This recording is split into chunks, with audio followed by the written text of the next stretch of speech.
Parami na ang excited na matunghayan ang inaabangang bakbakan nina Coco Martin at Jake Cuenca sa hit, kapamilya serye na FPJ's Batang Quiapo. Sinayon to sa mga pasilip sa nalalapit na mga episode, magiging matindi ang komprontasyon ng kanilang mga karakter na sina Tanggol at Miguelito.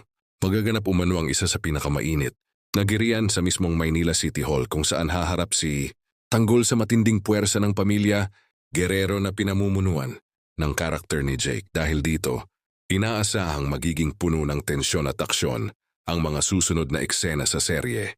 Sa gitna ng naglalakihang kaguluhan, hindi rin maiiwasan ang masakit na kapalit.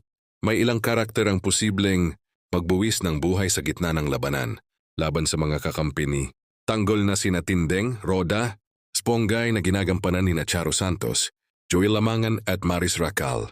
Dahil dito maraming tagahanga ang nagtataka kung sino-sino pa ang susunod na mamamaalam sa serye. Patuloy kasing umiigting ang tunggalian sa pagitan ng kampo ni Tanggol at ng makapangyarihang pamilya Guerrero. Sinigurado naman ni Coco na magiging pasabog at puno ng aksyon ng huling 10 gabi ng serye.